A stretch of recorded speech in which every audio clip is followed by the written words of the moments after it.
Normalde esnafın genel durumu bu anda günün mevsimine göre normal sayılır aslında. Gerçek hayatın gerçek yüzüyle bakarsan, ama bir Türkiye genelde, dünya genelinde büyük bir kriz var. Ha, bunu da ister istemez de Urfa'ya da yansıyor. Çünkü geçim kaynağımız tarım olduğu için esnafın geçimi hep tarıma bağlı. Köylüde bulmayınca ister istemez şehre yansımaz. Ondan dolayı normalde köylüye biraz daha günün şartlarına göre destek amacı değil. Normal günün şartına göre insanları, köylüyü, esnafı fabrika olarak üretim lazım. Üretim yok. Hazır paraya herkes konuyor. Esnafın durumu yani parlak değil. Hep kredi kartlardan senetlerimizi ödüyoruz. İş yok. Yani bizim işimiz de köylüye bağlıdır. Köylünün durumu da açıkta. Yani pamuk 1 lira, 1-200 lira, biraz daha ne diyelim yani.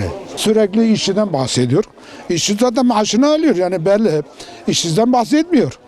Yani diyelim ki asgari ücret 800 lira, yani böyle bir ne diyelim ya. Zaten işçi adam 2-3 milyar maaş alıyor, hala işsizlikten bahsediyor. O işçi zaten maaşını alıyor. Sen bir de boş gezenleri söylemiyor. Efendim asgari ücretten 800 lirada çalıştığını söylemiyor.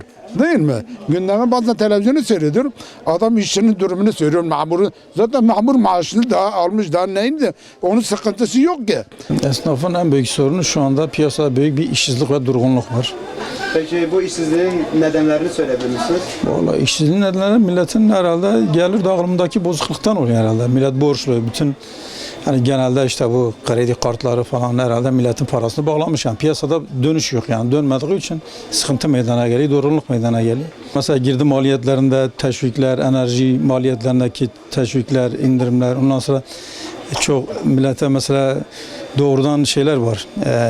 Dolaylı vergiler var mesela, herkesin yani kazansın kazanmasın ilgilendirmesin, herkesten alınan bir dolaylı vergiler var, onların yüksekliği.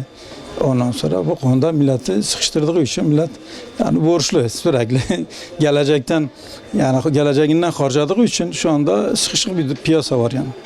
O esnafın genel durumu, esnaf köylüye bağlı. Bizim esnafımız köylü eşyası satıyor. Köylüler de pamuğu daha satmamışlar. Sattılar mı, hava soğuk oldu mu dışarıdan da gelirler. Burada iş olur inşallah. Vallahi esnaf, yani şükürler olsun, burada iş dönüyor. İşlerimiz elhamdülillah iyidir.